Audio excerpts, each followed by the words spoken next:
There we are. There we are.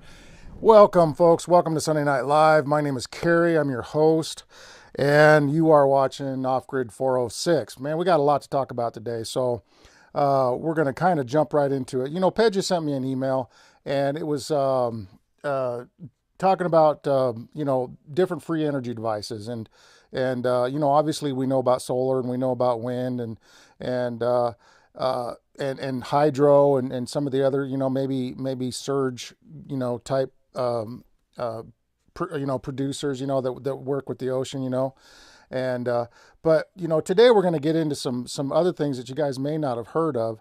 And do I subscribe to all of the free energy devices out there? No, not really. Do I believe in over unity? No, probably not. But I do believe in the ones that make sense, that there's kind of like there's a pathway to be able to understand, how these things work and what makes them tick. And so we're going to be talking about some of these things today.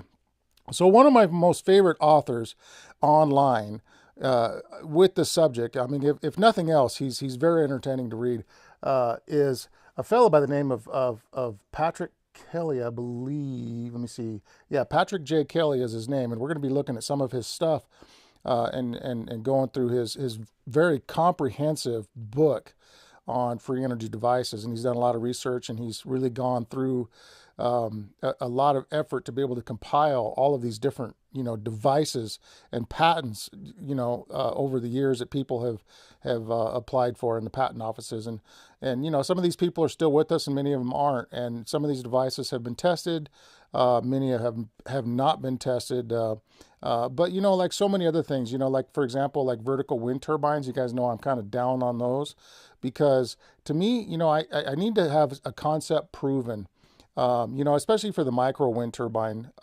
market.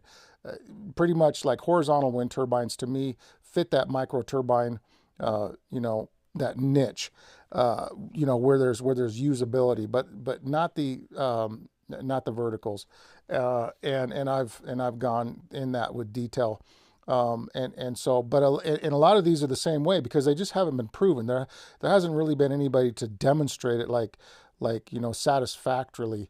Like, okay, so I know there's a lot of channels online where you go online and you're kind of looking and you see these different people demonstrating these devices that appear to look legit, and then all of a sudden somebody debunks it and, oh, there's a battery in here or whatever, where they got something underneath the table with magnets and making it actually spin. And so there's a lot of trickery and debauchery out there that kind of muddies the water, if you will. But that doesn't take away from the legitimacy of some of these things, as you guys will see. I think there's significant proof of at least one so-called free energy device. Now, when we talk about free energy, we're talking about energy that we get without costing us money. So that could be, free energy could just be stealing power from the power company, which I do not recommend doing because it's illegal for one, and it's immorally correct. But but you could call that free energy, right? I mean, you're getting it for free essentially. So, but like for example, solar, so the solar, the radiation from the sun comes down and it converts it into, moving electrons with the solar panel, the crystal network and all this other stuff. And, and wind energy as well. It turns, and wind energy is really solar energy if you stop and think about it, because solar energy, drives the wind. It drives the wind currents, and so everything, all the power that we see, a lot of the power that we see here on Earth is generated by the sun. And the wind generates a lot of static electricity as well, which creates the storms and and all of these other things. All right, so enough talking. Let's take a look real quick at Patrick Kelly's book. Now you can find this online at free-energy-info. Let me see. Do I have the title of the free-energy-info.tux.nl, PJ Books PDF. All right. So, but you'd only have to tap in or type in about 2/3 of that, and probably it would pull it up on Google. But here's the introduction. Let's and he goes through this long preface of why he subscribes to free energy, and then he has of course the index here where you can go through all of the different parts of the books, which is very, very extensive. It's a pretty big download. It's all just text and pictures. Um, and he goes through all of the whys. For example, simple energy and how it's created. Like tipping a glass of water over, and the water falls, and this becomes energy. Uh, and you know, and so he's making an example here of the tap water going into the glass and then coming out, so it has a constant flow. But the tap water has to come from somewhere, right? I mean, it's being pumped into our pipes, and energy is being used. And but what he's trying to say is that the elements, the atmosphere, the sun, the wind, all of these other elements that take place, all of these other dynamics in nature, create this free energy. One example that he gives here is a simple radio. I don't know if some of you older folks like myself remember making a crystal radio in high school. Now, radio waves are energy traveling through the air. They are just literally energy, and so and the wave lengths are different sizes, and the radio, when tuned properly, can connect with those and bring them in, and uh, um, and to be able to be played on a speaker. So he has an example here: the transmitter, the power, the radiator waves, the aerial, and then the simple circuit that he shows here, right? And so you can hear somebody transmitting a message across the airwaves. All right, and so then he uses a solar panel, like we just talked about, to kind of demonstrate the same thing, and how the UV radiation, it transmits it into current or moving electrons, which can power a load. All right, so there's the basics, and there was a few highlights here. Let me see here. Hey, Pedja, how you doing? Um, yeah, I'm talking about other kinds of energy that surrounds us, hard to quantify and to measure. But we do know that this energy exists for the simple reason that, well, we can observe it. It fits the three laws, or the three rules, if you will, of a law. It has to be observable, repeatable, and provable, right? That's what constitutes a law. Like the law of gravity, for example. I can pick something up, and it's observable, repeatable, and provable. And so gravity exists. We can't see it. How do you quantify gravity? But it's there. We know it's there because it's observable. And so, for example, where the lightning bolt comes out of the sky, that's electricity that's in the sky. So we all know about lightning, and we know about perhaps even capturing some of that lightning. But what we don't often think about is how there's a charge constantly between the earth and the atmosphere. There's constantly electrical charges, and magnetics. We can take a compass, and we know that the magnetic north is always going to point towards magnetic north. And so very reliable, observable, repeatable, provable type thing, right? And so who was it? Edison? No, or Alexander Graham Bell? I failed history. Anyways, the guy with the kite that was able to, extract energy from the... Now, our history books tell us that lightning struck his kite. Now, of course, he'd be dead if that happened, but it wasn't lightning. It was actually electrical charge, and he used a needle to be able to prove this. And that needle is significant because now, if you take a look, for example, at the pyramids, they come to a sharp point. Now, it's theoretical, I know, but it has been suggested by many that the pyramids were big power generators, by sophisticated races that lived many years ago. This kind of defies the Ben. Did you say Ben? Oh, Ben Franklin. Thank you. Yes. Hi, Jim. How you doing? Yeah, Ben Franklin.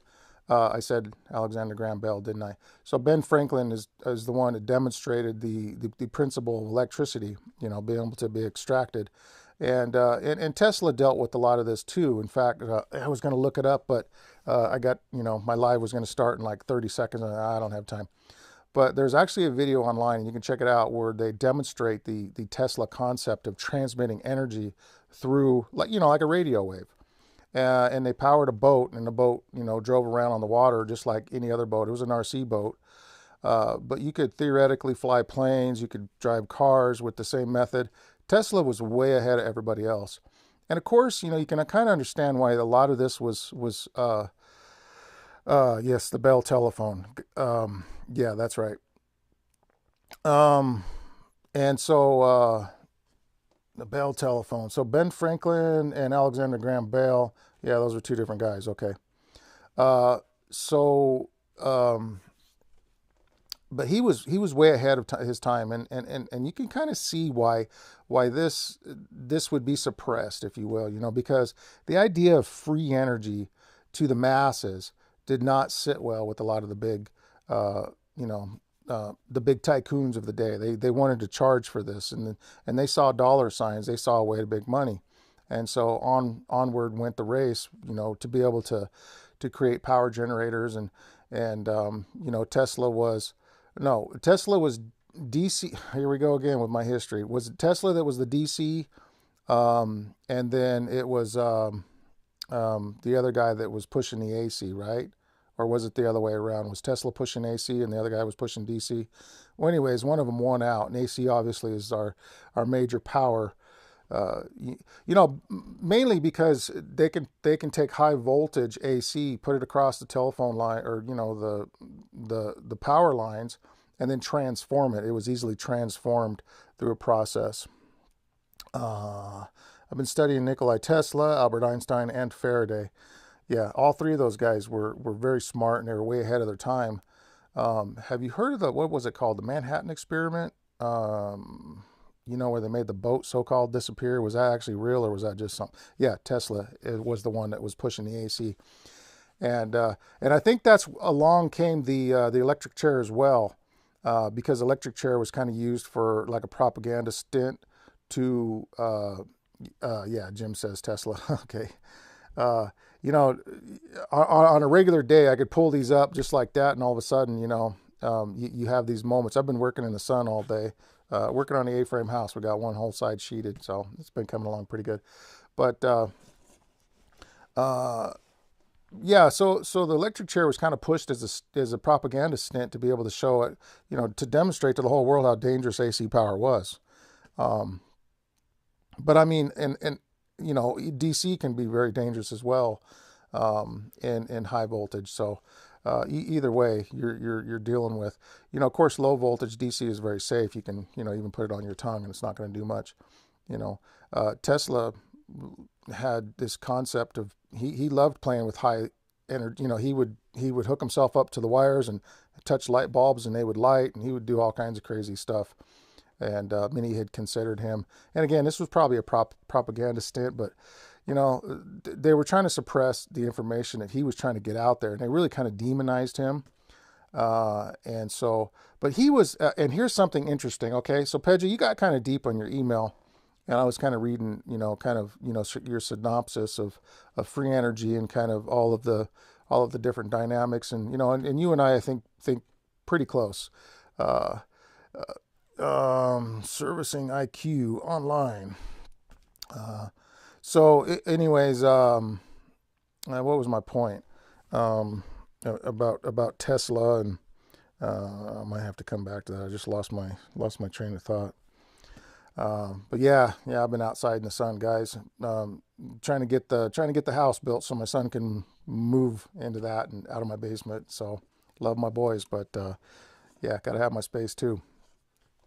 50 volts can kill, but it's the amps that get you.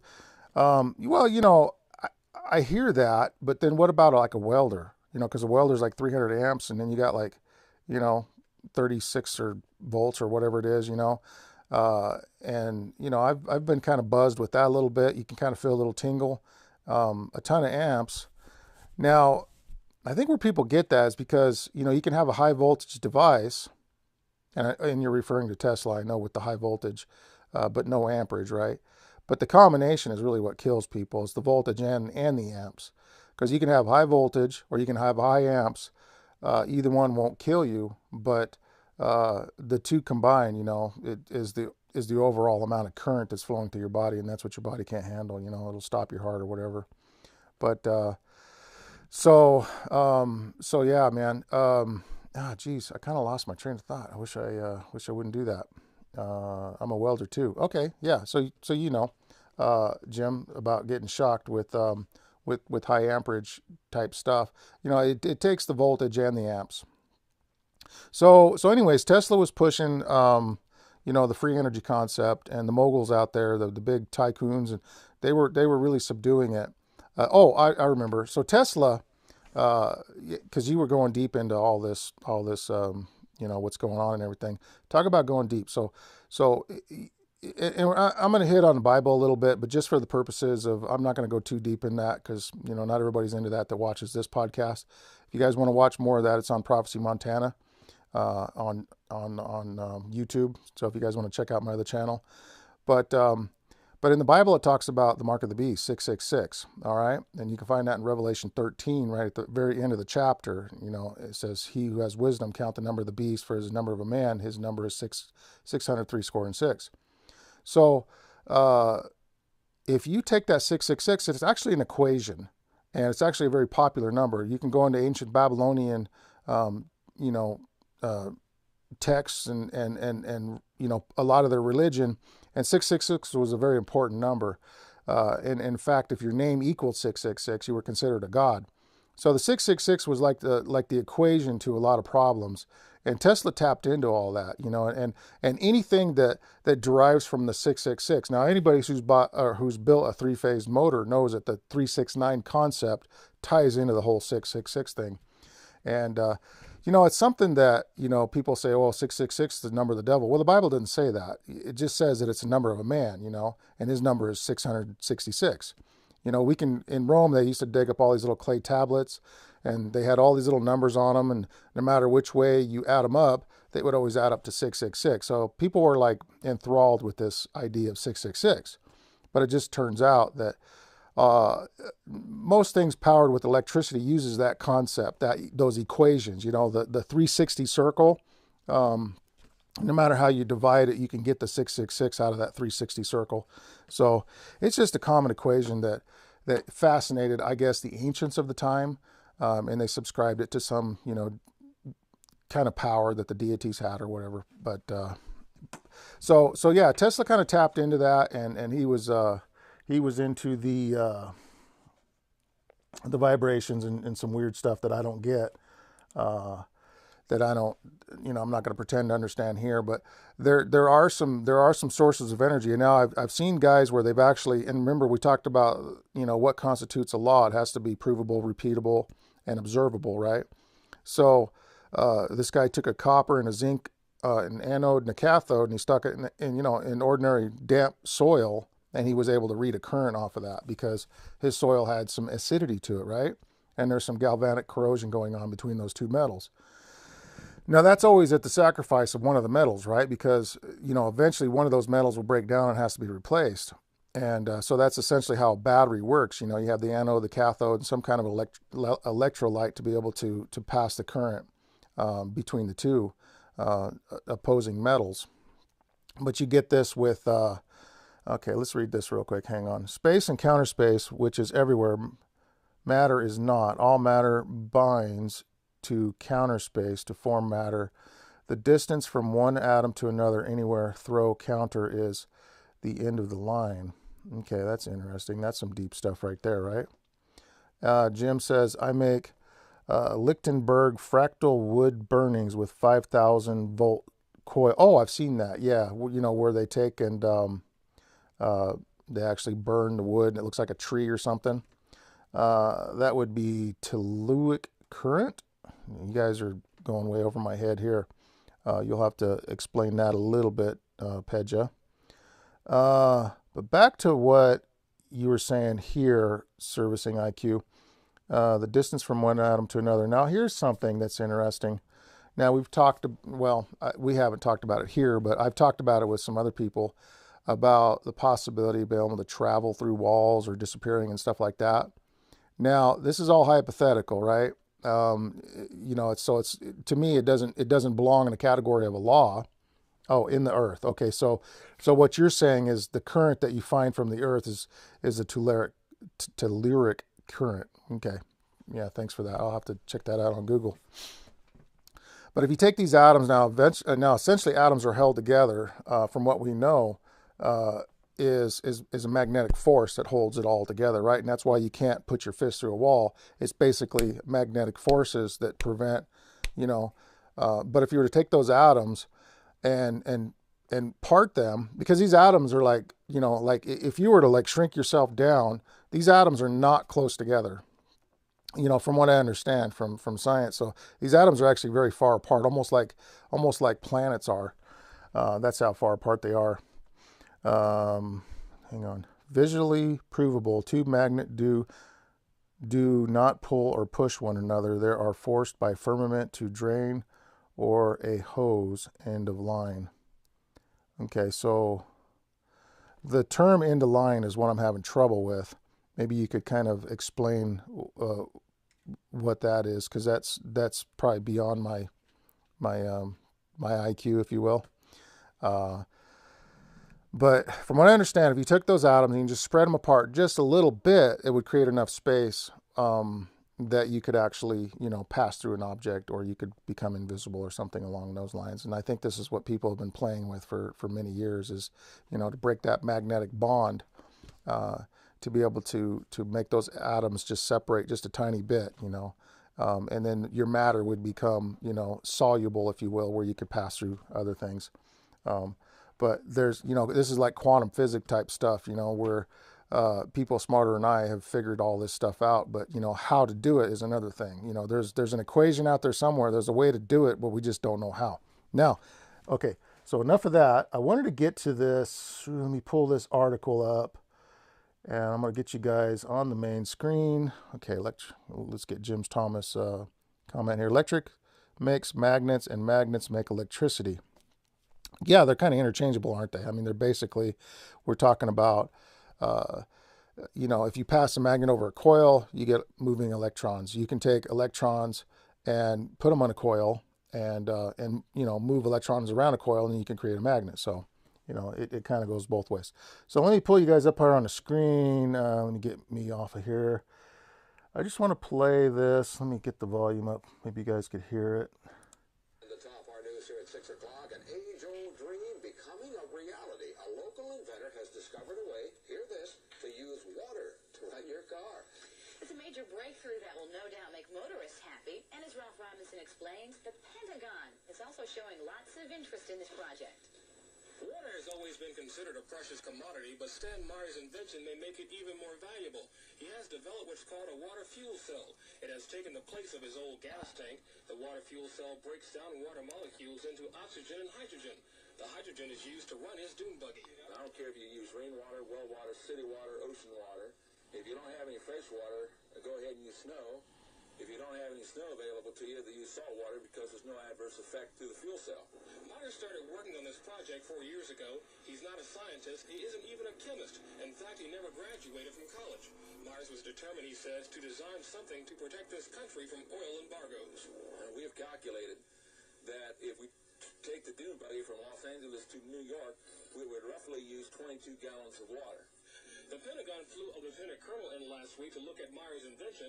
There's talk of possibly using it in the Star Wars defense program and to run army tanks. Myers is currently perfecting a water fuel cell for cars. It will cost about $1,500. He says it won't need any maintenance. What do you guys think about that? Now, listen, I'm going to play the rest of it here in a second. I don't want to get popped for copyright. But isn't that interesting? Now, Stan Meyers, now you guys may or may not know him. In case you don't know him, he actually, you know, like it says here, he invented the water fuel cell car, or, you know, a car that's literally powered off of hydrogen. And he was able to, you know, and I've made these hydrogen fuel cells before, and they take, you know, probably more energy than you get back out of them. And actually, what's that guy's name? He went on the Joe Rogan show talking about the flying saucers. Super smart guy. He was into like quantum physics and rockets and stuff like that. But he worked on a project over in Area 4 or some. I got to watch the podcast again, but But he actually made this, you know, uh, this substance. It's an element where you can actually store hydrogen uh, safely without it being under pressure. And all you have to do is add a little bit of heat. And so he was able to be able to make his own hydrogen, store it, and he runs his car that way on it, which is a little bit different than Stan Meyers was doing.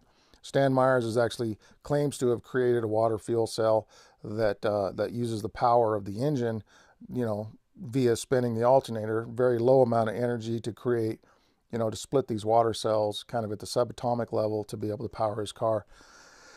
And there is a ton of material on his story and how he and he actually wound up metal hydride. Yes, I think that is metal hydride, Pedri. Man, you're smart. That's exactly what it was. And it's an element that is not available to purchase, but you're able to create it. So he made a collider. I mean, this is the type of guy he is. He made a collider and actually, you know, created the element to be able to be able to store the hydrogen. So and you know, where he could store vast amounts of it in these tanks that, you know, if a car ever hit him, you know, it wouldn't burst the tanks and, you know, and nobody would blow up and die screaming, that type of stuff. But Stan Meyers was allegedly murdered. He ran out of the restaurant after meeting with some clients that were very interested, became very interested in the concept of his invention, which, by the way, he had patents filed with GM, not patents, but he had contracts filed with GM. He had patents filed too. But he had contracts filed with GM Motor Company to be able to convert, to make a conversion kit for older cars to be able to convert them to run on hydrogen. And this was kind of at the peak of California's, you know, smog laws and stuff like that. So this was one way that a person could circumvent a lot of that type of stuff. He drove this car from Los Angeles to New York and back again. And so, okay, servicing idea, water molecule, let's go. Water molecule is the only molecule that is an antenna with incommensurability. I mean, dude, using these big words, man, making me sound stupid. I know it's not intentional, but it's molecule that is an antenna with incommensurable, meaning consciousness is part of the field. What you call zero field is like a hologram, end of line. Oh, okay. Interesting. And then you wrote something up here we didn't put up yet. Force in motion, compression, light, neutron decays to a proton, dielectric spin begins to counter space. One shot. Yeah, dude, this way is way over my head. I'm just wondering if you're a scientist and maybe you study this type of stuff. It's hard for me to kind of wrap my head around a lot of this stuff. AI can never achieve, AI can never achieve consciousness. Okay. Yeah. Okay. Yeah. You're with me on that one. I'm with you on that one, actually. It's kind of ridiculous to think that AI can achieve consciousness, because consciousness really is something that God has given us, right? And that's the spark of life. I don't believe we can do that. We can make something, you know, smart that does what we tell it to do, but that's about it. And maybe even program it to even create its own identity, if you will. But that's all programmed in, and it can only go so far. But yeah, let's kind of watch the last few seconds of this little video here. And you won't have to replace it. It'll be at least 2 years before the fuel system goes into mass production. The day it happens will be one the fuel industry hates, but it'll put a smile on the face of those who've had to say at one time or another, fill her up. I'm Ralph Robbins. As you can see. All right, so there you go. So that's the rest of the story, as old Paul Harvey would say. And yeah, so Stan Meyers was allegedly murdered. I mean, he did die after eating food or drinking a drink, I don't know which, in the restaurant, and ran outside holding his throat saying, you know, they poisoned me. But he had given instruction to his neighbors to take his files, his things, and to gather them up in the event that he, was killed, because he was actually being threatened. His life was, and he was one of those kind of guys, that was super brave, and he was going to do what he was going to do for the good of mankind. And but some of his materials was saved before the black SUVs showed up, if you will, the way the story goes, and they confiscated all this stuff. But again, very well documented, and they actually have a full documentary on it. And I have not watched the documentary, just read, partial, little snippets here and there of what Patrick J. Kelly has wrote about it, because it's actually in his book as well. But now these free energy devices, now we were talking about the pyramids, and maybe they're a power generator and all of this other stuff. It's theorized that perhaps maybe the very peaks of them were gold.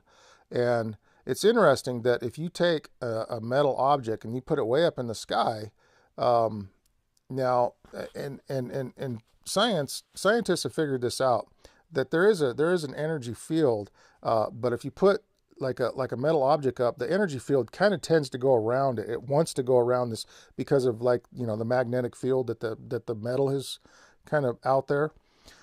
So the sharper the point and the greater the conductivity of that point is, like gold is like the greatest conductor, right? Then you can actually be able to extract some of that energy from the sky. And there's people that do this as well too, and they've demonstrated it on YouTube as well, to my satisfaction anyways.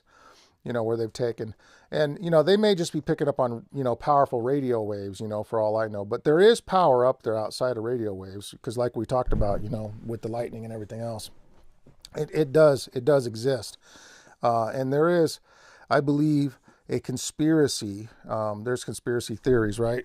This would probably fall under one of those, conspiracy theory type things. I do believe there's a conspiracy to subdue a lot of this information, unless there's money to be made. And when solar panels first came out, they were very expensive. I don't know if you guys remember, like 20 years ago, solar panels were like $8 a watt, and they were just cost prohibitive.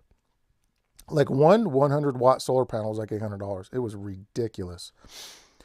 All right, man, servicing IQ. I'm going to try and keep up with you on this comment here. Oh, silver's the greatest conductor. So gold is not the greatest conductor, because I heard like silver tarnishes maybe. So maybe you're right about that. The MOL equation is correct. The description is completely wrong. Visually provable. There is no such thing as an electron or a photon, which is a compression point in a coaxial circuit. Okay, so what you're saying is... Okay, so the electron is a theoretical thing, is that correct? And that means that, well, what constitutes electricity then, I guess, is because, we've been taught that it's the movement of electrons, right? And, is this just semantics we're talking, or is this an actual a provable concept from science?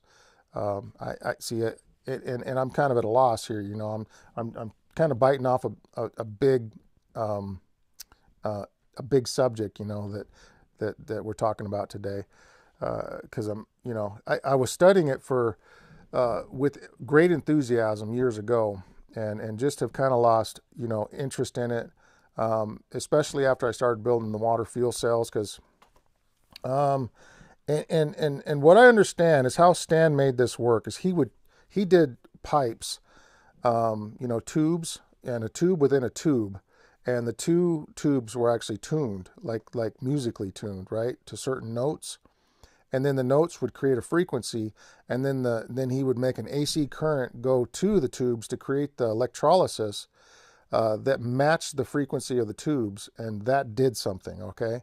And so these were carefully tuned, just like a tuning fork, right? And so that's how he was able to gain this. Okay, everything is modality of counter space. Bro, can you speak in a little bit more layman's terms? You're going way over my head. Pedja might understand what you're saying. You're speaking way over my head. Because I don't know what counter space is. But anyway, is that like a different? Well, is that like a different?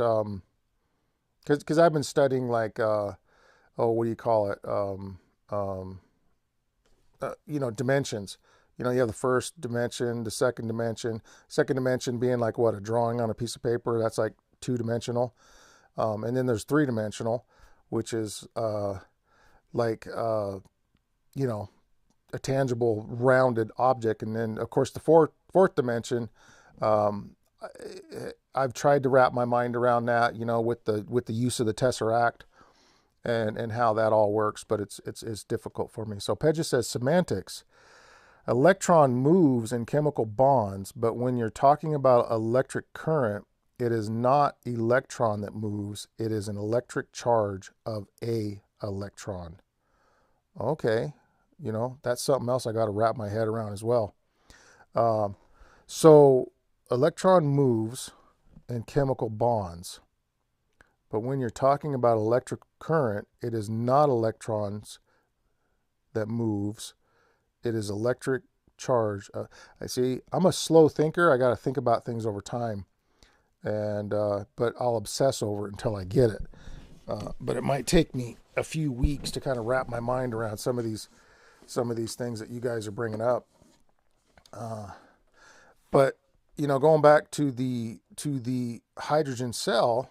Okay, Jim, let's read that real quick. Silver 1, copper 2, gold 3. Oh, really? So copper is actually better than gold.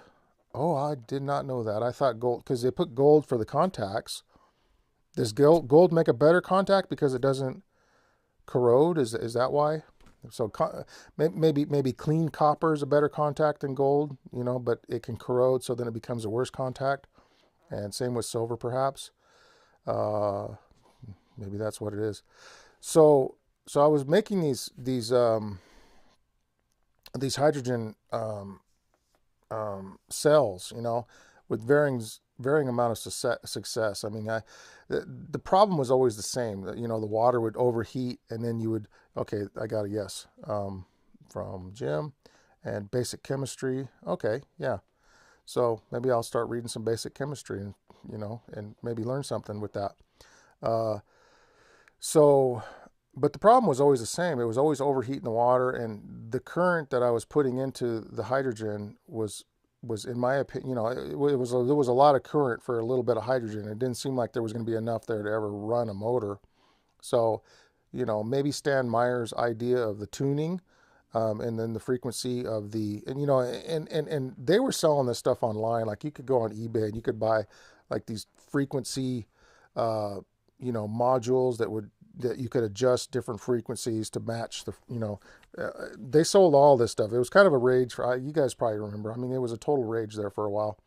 Everybody was making hydrogen cells and putting them in their cars and stuff like that. And I've actually seen some really good testing on that concept, where they've actually disproved that, the majority of those things just don't work, period. There was even a company that was making big commercial hydrogen cells for big semi trucks, claiming that they were reducing the fuel costs of the semi truck. And then you just didn't see them anymore because, quite frankly, people were just buying them. Yes, pulse. Yeah, that's right. The pulse width modulation was what we're talking about here. And so that would be the duration of the pulse and the spacing of it, the frequency. And that's what Stan Meyers was playing with. He would tune the forks and he would match that frequency with the right pulse width modulation. And he was, claiming to get tons of hydrogen out of it. Now, he didn't hide any of this stuff. Now, if we would have looked on, when did he do this? See, this was like right when the internet was first coming out, and it was kind of a free-for-all. They weren't really regulating the internet back then. If one of us would have gone back then and looked at some of his research and started to save it, perhaps, if he was even putting it online, I don't even know if he was actually. He might have just been keeping notes and in his little laboratory, if you will, where he was building this thing. But you guys saw the Fox News report there. I mean, they were getting ready to actually go forward with the manufacturing of this. It was a lot like a good documentary to watch is The Death of the Electric Car.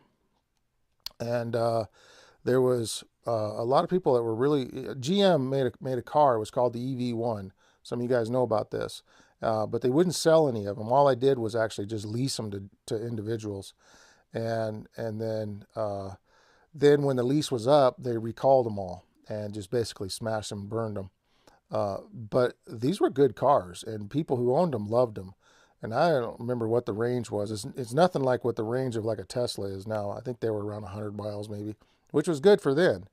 And there was some and Patrick talks about this too. There was some battery technology that was also shelved. That they basically, government agencies, we'll just call them government agencies, but I think they were private, probably corporations, came and a lot like what happened to a buddy of mine, works for PG&E. Basically, a gun was stuck to him and said, "We'll write you a check if you shut your mouth," and or you can take the alternative.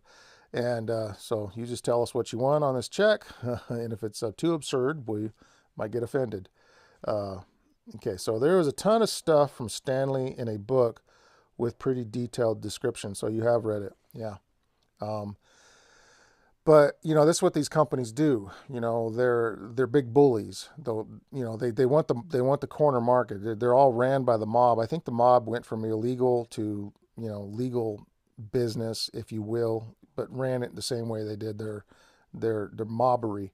And you could go all the way back to the oil tycoons, early oil tycoons, where there's a lot of examples of why free marketing doesn't work because of these big energy powerhouses that have taken over and pushed a lot of the people out and become so powerful. But there was actually laws in America that was there to control capitalism from getting out of control. But at some point they just bought the government agencies that controlled this, and then they were in control, and from there on it was all history. And so now we have these super powerful people and corporate heads that pretty much tell us what to do and what to buy and how to talk and what to think and everything else. So original thought, I don't know. There's a lot of people out there that have been programmed through music, through video games, through the use of illicit drugs and legal drugs, that have basically fallen into this zombie type existence where they think that all these thoughts are original, but they've been being programmed from a very young age with propaganda all the way up. You watch the cartoons.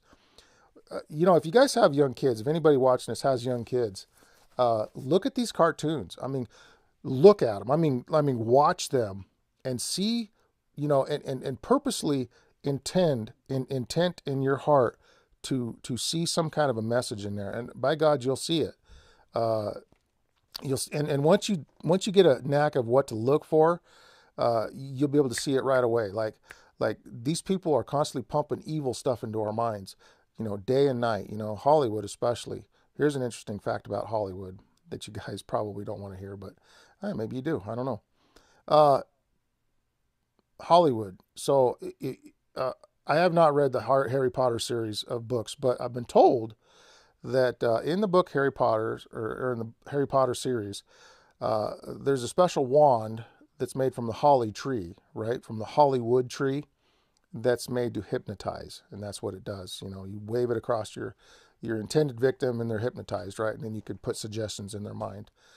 This is not unlike that of the Hollywood in Los Angeles, because look, basically what they're doing is they're hypnotizing people, and this is all scientific facts. They're looking at the TV, the flashing lights, the timing in between the flashing lights is all very intentional.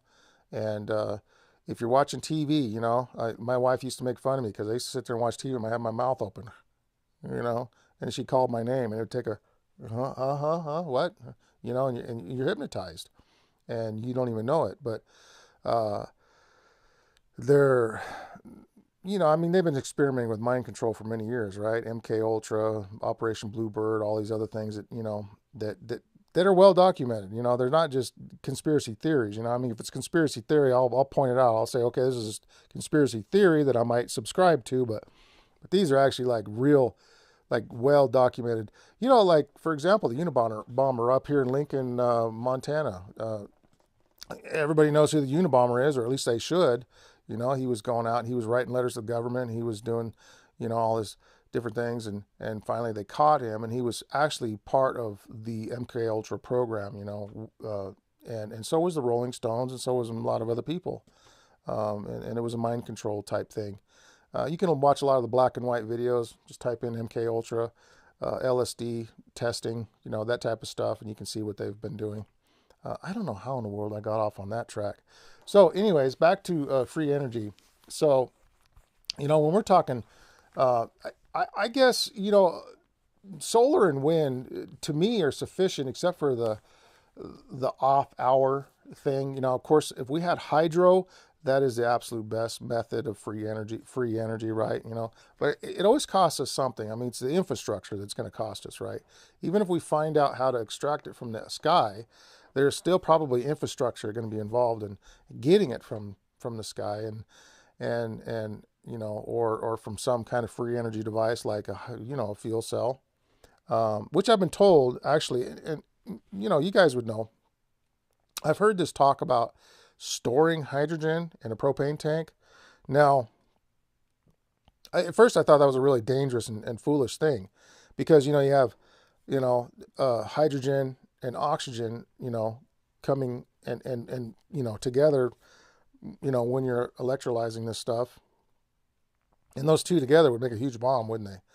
But I guess there's a way to be able to split the oxygen and the hydrogen atom, and to be, you know, because one, the anode and the cathode, they, you know, one creates the hydrogen and one creates the oxygen, and they're actually, so you just put a membrane in between them, and you're able to actually separate them, and you know, in that fashion, and to be able to take that hydrogen and then store it into your propane tank. And this is something that I've been keenly interested in doing. Especially with some of my experience of building hydrogen cells, because you can just take a regular hydrogen cell, not necessarily a Stanley Meyer hydrogen cell, which I'd be nice if I could figure that stuff out, or somebody else would figure it out and I could buy it. You know, okay, this is a Stanley Meyer hydrogen cell. You put 5 amps in and you get 50 amps worth of, you know, hydrogen out of it. Even if you put 5 amps in and you got 6 amps of hydrogen out of it, worthwhile hydrogen, you know, you're getting more than you've put in, which is kind of where that over unity concept always gets poo-pooed by a lot of people, because yeah, over unity doesn't exist. You can't just, you know, swing the pendulum and expect it to just continue to go. You know, it loses a little bit each time it swings to one side or the other, you know, from the different forces that are against it. You know, it's entropy. It's the third law of thermodynamics, if you will. You know, the decaying of all things. You know, and returning to its original state. And that's another reason I can't really subscribe to evolution per se, is because of the third law of dynamics. It just defies everything that evolution teaches us. You know, and so I'm kind of a subscriber to intelligent design, if you will. Yeah, if you can't tell, it's like one of my favorite subjects. But religion, that is, talking about God. But again, we're not talking about that right now. But yeah, I mean, you know, everything loses, you know, a little something. You know, like when you're transmitting power through a power line, you're not going to have as much at that end as you are at this end that you've started out with. You're always going to have a little bit less. And you know, but if it's free, who cares, right? Like if you're getting it from the power of the sun and you're converting it and you're making this free energy, who cares if you're losing a little bit here and there, right? I mean, essentially it's not costing you anything. You just get more solar panels. And especially now, like I said before, solar panels used to go for like $8 a watt, $800 for a 100-watt panel. I'll never forget that. I was like, boy, to get enough solar, this is going to cost. And that's what really got me into wind. That was the fuel that fueled me into the whole wind energy project, was that, okay, here's something that's affordable. I can build this device. We can get some free energy from it. And it worked really good, especially if you go to Hugh Peugeot's website. If you go through, well, it used to be called otherpower.com, but it's like Field Lines now. So I guess they kind of kept the forum, but the original website that I used to read is not up anymore. It costed them too much. Okay, you can't store hydrogen in a propane tank. It is the small. Oh yes, yes, yes, yes, yes. Thank you, Pedja. It is the smallest atom in the periodic system, and it goes through the wall of the propane tank. Yes, yes, I forgot about that. And here's the thing, man. I just learned that oxygen does the same thing because we're we're dealing with that this guy I've been working with at the trade school. He installs boilers, and that's very applicable in the boiler world because you have to buy the the PEX tubing that has an oxygen barrier in it, so that air is not constantly being introduced into the system. And because that's bad, when you're trying to pump water and you got air, it makes noise. I mean, you have ways of removing the air, but you just don't want to introduce it, because especially if you got like, miles of tubing going through all the different floor, that's a lot of surface area that you can actually bring in oxygen through impermeable, plastic, but it's not impermeable. There's actually ways that the hydrogen or the oxygen can actually escape through that. So that's a good point. I'd forgotten about that. So there are some challenges. So maybe somebody mentioned, let me see, I got to go back. What was it? You guys mentioned what that element was. I'm going to go through the comments here. Sorry about this. Hydride. Yeah, the metal hydride. So you'd have to store it in like a metal hydride or something like that, which again, that's over my pay grade. I don't know if I could do that. So maybe I'll have to scratch the hydrogen idea, but I thought, okay, that's better than a battery.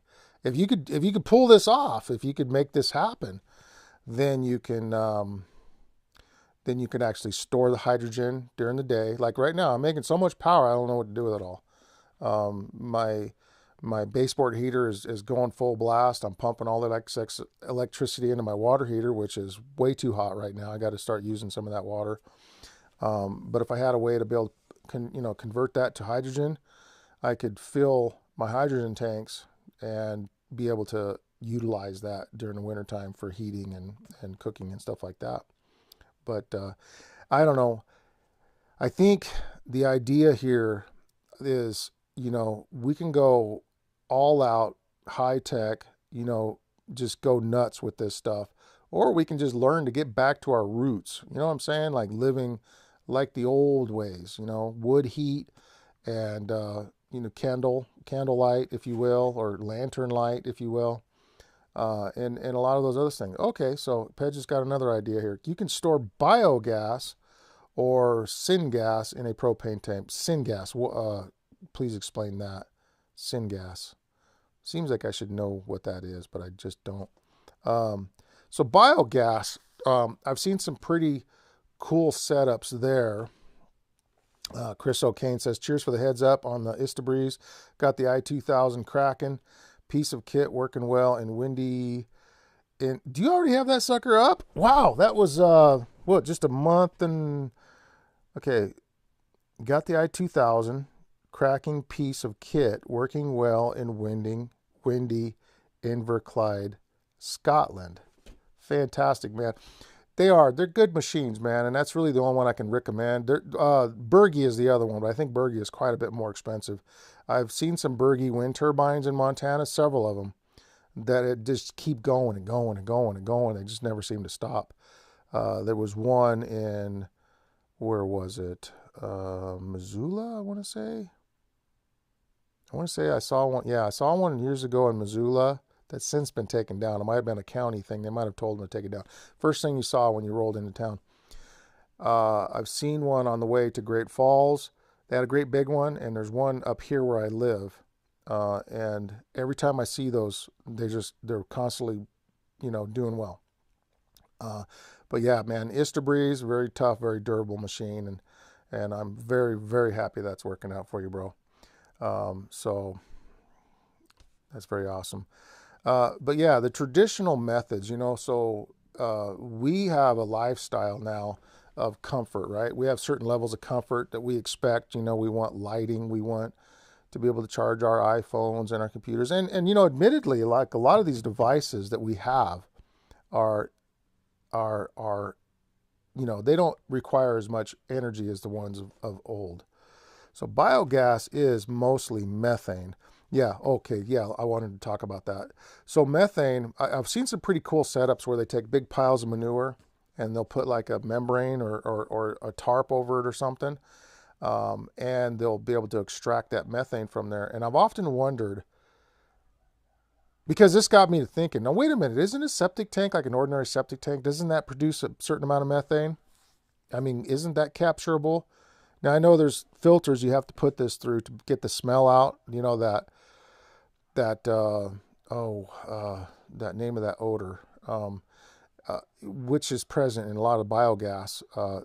So it is important to put it through some kind of a charcoal filter where you can get that smell out. But once you burn it, that smell's not there anyways. I mean, maybe upon light up, you get that horrible, whiff of whatever.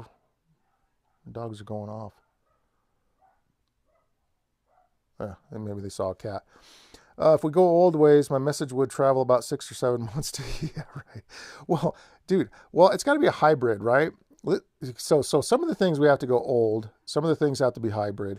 So for example, I was talking to a buddy of mine, he's moving up here and he's been asking me lots of questions about how, off-grid type questions and how much power he needs. And I said, well, in all actuality, you need very little power. Like it really depends on what you do. So whatever power you have, that's how your lifestyle is kind of molded around it.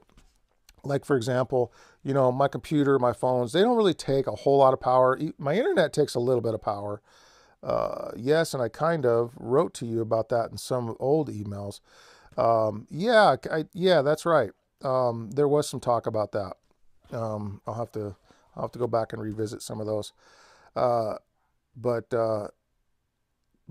a hybrid type of life. For example, heating with wood, and then lights with electricity. That would be a hybrid example. You could go real simple on your lights. You could go 12 volt DC. You could go 24. Actually, there's a lot of stuff for 24 volt DC. If you just went straight 24 volt, you could power your whole house with 24 volt, or go 12 volt and use a step converter, or a buck converter or something along those lines, and just for your lighting. And just keep it very simple, where your basic electronics are just that. They're just very basic. Years ago, they had a system, quite a few off-grid systems that were available to the farmers and ranchers that didn't have power in the outside, outlying areas. That's where the wind turbine came up. The old Jacobs. I thought I was going to forget that name too. The Jacobs wind turbine became very popular in the term, around the turn of the century because people, and they had the little glass batteries. I actually saw a system with, we could still see the glass batteries out there, and they used to have an old Jacobs wind turbine, and they had a little generator that would charge the batteries, and so that stuff's been going on for a long, long time. My point. So like to be able to just scale back, like for example, if you had like a freezer. You could run it in the summer. We have lots of power available. But then in the wintertime, you could shut it off when you don't have the power available, and you could actually extract some of the cold air. Or you could just not have a refrigerator. We had many years without a refrigerator, and we got along just fine without it. You just learn how and where to put your food. Like, for example, we'd have a back porch, and we'd put our food on the back porch where it was cooler. And of course, we're vegetarians, which makes it a lot easier to store food than it does, someone who needs to freeze like a whole elk or a cow or something like that.